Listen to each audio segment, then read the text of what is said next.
रात को अचानक राधिका मौसी को किचन से कुछ गिरने की आवाज आई। उन्होंने बाहर निकल के देखा तो किचन में उन्हें कोई सफेद साड़ी में दिखा।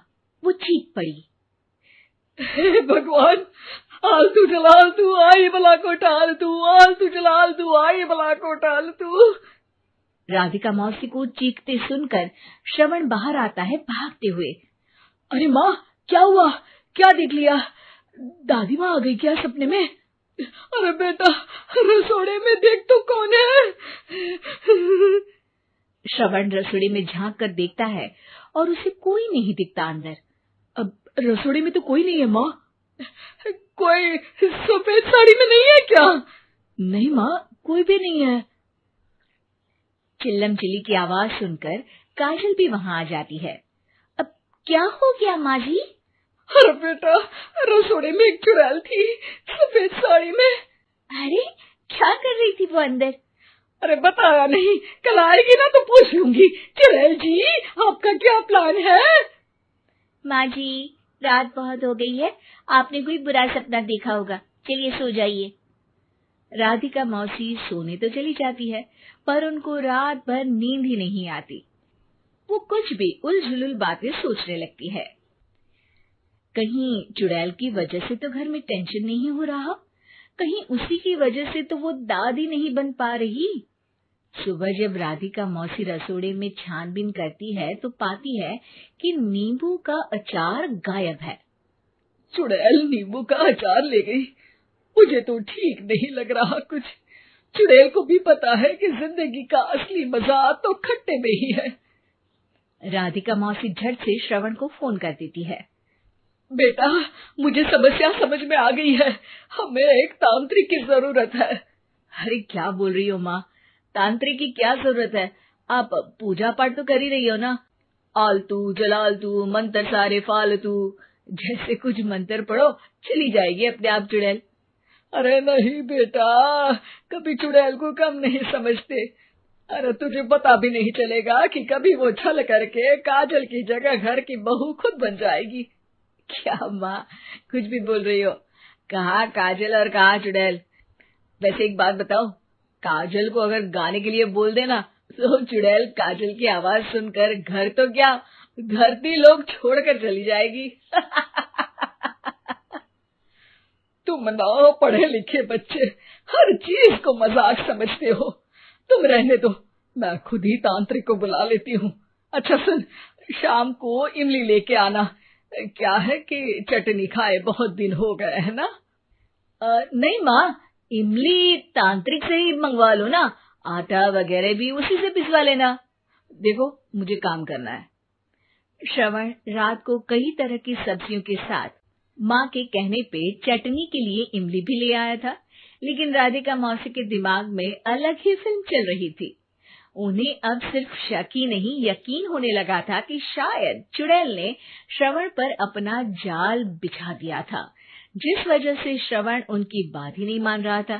पर कोई नहीं, आने वाली रात में राधिका मौसी खुद तैयार हो गई चुड़ैल को पकड़ने के लिए। रुद्राक्ष की माला, तुलसी का पत्ता, हनुमान चालीसा सब हाथ के पास ही था, बस चुड़ैल का इंतजार था। और जैसा राधिका मौसी ने सोचा था वैसा ही हुआ। वो चुड़ैल उस रात भी आई, पर वो राधिका मौसी से तेज निकली और राधिका मौसी के उससे पकड़ने के पहले ही वो भाग खड़ी हुई। जरूर बहू पे साया है उस चुड़ैल का, तभी तो श्रवण के कमरे में गई है। और अगली सुबह राधिका मौसी पिछली रात हुए हमले में किन चीजों का नुकसान हुआ उसका हिसाब लगा रही थी। उनके खेमे से एक आम के अचार की शीशी भी गायब हो चुकी थी और वो इमली भी जो कल श्रवण लेकर आया था। राधिका मौसी इस बारे में सोच ही रही थी कि श्रवण जल्दी से रसोड़े में आकर दवाइयों की पोटली ढूंढने लगता है। अरे बेटा, क्या हो गया? अब माँ, वो काजल की तबीयत खराब है, बहुत घबराहट हो रही है उसे।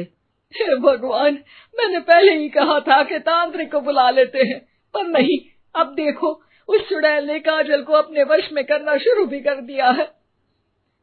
हालांकि श्रवण भूतों में विश्वास नहीं करता था, पर अब वो भी डर जाता है और राजी हो जाता है एक तांत्रिक को बुलाने के लिए।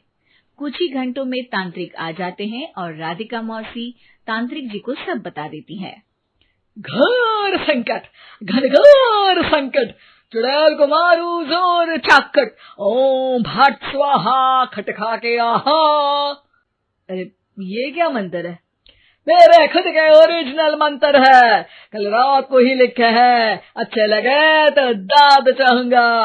एक और मंत्र सुनो। अर्ज किया है आब्राकडाब्रा, दिल्ली बम्बई आगरा, चंदा मामा सोवरले सुरन मामू जारा। ये मंत्र है? अरे कोई 40 वालीसा पढ़ो ना। वक्त कम है, 40 नहीं पड़ेंगे, 20-25 में काम चलाना पड़ेगा। अलग निरंजन जाके लंदन, मुफ्त का मंजान घिस मेरे नंदन। अरे जल्दी करो तांत्रिक जी, जल्दी करो। तांत्रिक अपने उल झलूल मंत्र पढ़ने लगता है। श्रवण को तांत्रिक पे शक होता है। वो अपने एक डॉक्टर दोस्त को कॉल कर देता है ताकि कोई अनहोनी हो तो इमरजेंसी में चीजें मैनेज हो जाए। तांत्रिक धुनी रमाता है, जिसकी वजह से कमरे में काफी धुआं हो जाता है और जिसकी वजह से बहू की घबराहट बढ़ जाती है। अब भागेगी चुड़ैल। हाँ। बहू खांसते हुए धुएं से बचने के लिए बाहर चली जाती है। अरे भाग रही है, भाग रही है। पीछे पीछे श्रवण भी जाता है। बहू एक सोफे पर बैठ जाती है। तभी डॉक्टर दोस्त आ जाते हैं और श्रवण को पानी लाने के लिए कहते हैं। थोड़े चेकअप के बाद डॉक्टर कहते हैं, मेरे हिसाब से जाप का काम पूरा हो गया है। क्या मतलब? अरे कुछ भी नहीं माँ, कोई चुड़ैल नहीं है, खुशखबरी है, अब दादी बनने वाली है। मगर वो सब अचार के डब्बे। श्रवण दोनों अचार के डब्बे अपनी माँ को दिखाता है, जो कि उनके बिस्तर के नीचे छुपे हुए थे। आपने सही बोला था माँ, वो चुड़ैल काजल ही थी जो खट्टा खा रही थी। हमें कल ही पता चला, पर हमने आपको ये तांत्रिक वाला काम करने दिया ताकि आपको भरोसा हो जाए कि भूत वगैरह कुछ होता ही नहीं। अच्छा अच्छा, ये तो बड़ी खुशी की बात है। पर बेटा मुझे एक झाड़ू तो ला दे। क्यों माँ? ये तांत्रिक का भूत उतारती हूँ मैं। अब तांत्रिक राधा मौसी के डर से घर से भाग निकलता है और राधा मौसी उसके पीछे भागती है। अरे संकट ये घनघोर है, तांत्रिक मुआ चोर है।